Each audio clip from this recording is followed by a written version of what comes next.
Greetings everyone, welcome back to another episode of Bite Size History on History with Audrey D. In today's lesson, we are going to be taking a look at the Gupta Empire of ancient India.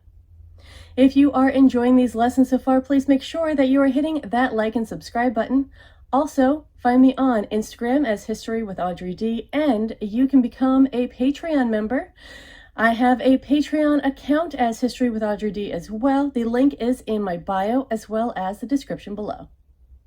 That being said, let's go ahead and get into our lesson on the Gupta Empire of ancient India.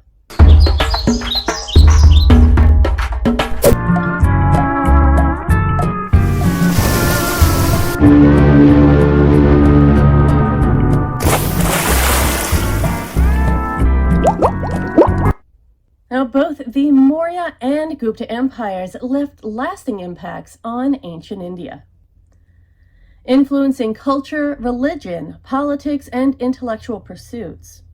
While the Mauryan Empire was instrumental in spreading Buddhism, the Gupta Empire ushered in a period of remarkable cultural and scientific achievements. These empires are integral to understanding India's rich historical and cultural heritage. The Gupta Empire, which flourished from around 320 to 550 CE, is often regarded as a golden age in Indian history. It emerged in the aftermath of the Mauryan Empire's decline and played a crucial role in shaping the cultural, political, and intellectual landscape of ancient India. The Gupta Empire arose after the decline of the Mauryan Empire. After the fall of the Mauryas, India was fragmented into numerous smaller kingdoms. The Gupta rulers, starting with Shrigupta, gradually expanded their influence, eventually establishing a powerful empire. The Maurya Empire laid the foundation for the Gupta Empire in several ways. The Maurya Empire brought much of the Indian subcontinent under a single centralized rule for the first time. This political unity created a stable environment that allowed for economic and cultural growth, setting the stage for the Gupta Empire to flourish. The Maurya Empire introduced administrative innovations such as a well-organized bureaucracy and a system of efficient taxation. These innovations were further refined by the Gupta rulers, contributing to the efficient governance of their empire. The Maurya period was a time of significant cultural exchange and development. The spread of Buddhism, promoted by Asoka, and the patronage of the arts and sciences contributed to a flourishing culture that continued into the Gupta period. The Maurya Empire's extensive trade networks and economic policies laid the foundation for the Gupta Empire's prosperity.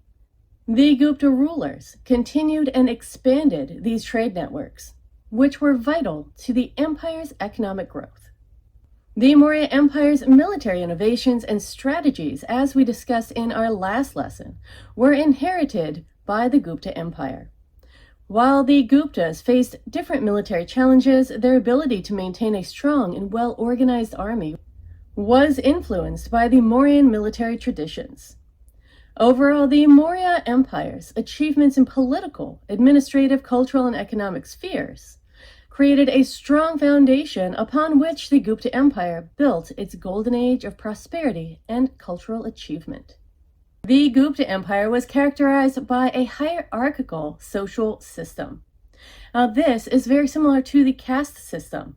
Starting out, we have Brahmins, or the priestly class, at the top, followed by the Kshatriyas, or warrior class, the Vaishyas, or merchant class, and the Shudras, the laboring class. Despite these divisions, there was some social mobility, with individuals able to rise through the ranks based on their abilities and achievements. Hinduism was the predominant religion during the Gupta Empire, and the Gupta rulers were known for their patronage of Hindu temples and religious institutions. However, Buddhism and Jainism continued to flourish, with Gupta rulers adopting a policy of religious tolerance. The Gupta Empire had a centralized government with the king at the helm. The empire was divided into provinces, each governed by a governor appointed by the king. The Gupta rulers were known for their efficient administration and promotion of local self-government. The Gupta Empire was known for its efficient and decentralized administrative system. The empire was divided into provinces, each headed by a governor appointed by the king. These governors were responsible for overseeing local administration, collecting taxes, and maintaining law and order.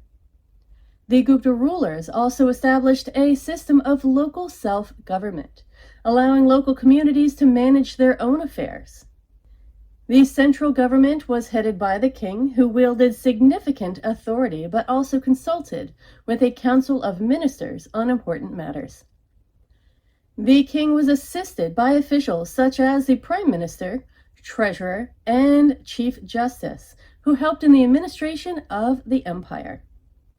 Taking a look at some of the leaders of the Gupta Empire, we see that Chandragupta I was the prominent leader who laid the foundation for Gupta power.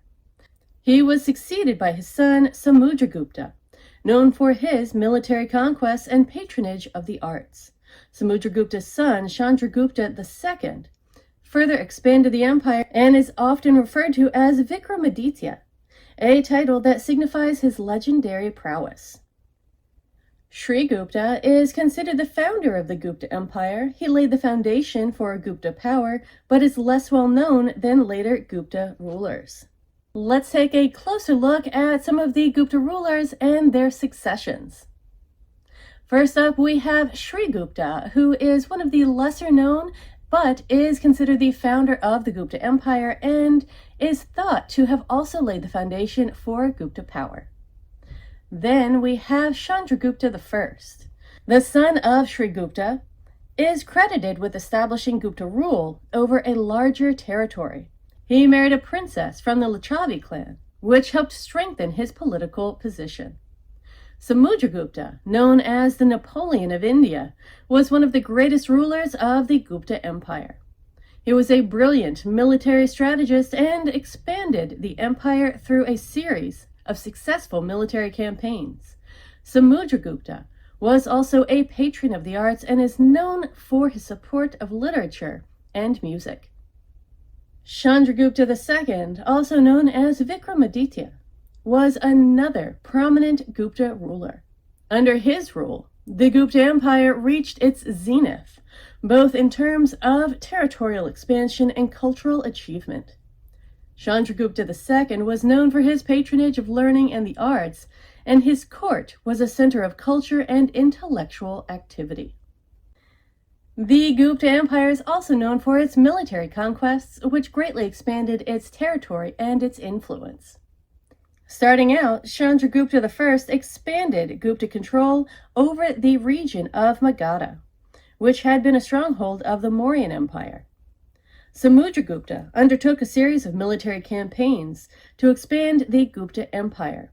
He defeated several powerful kingdoms, including the Shakas, Kushanas, and the rulers of South India.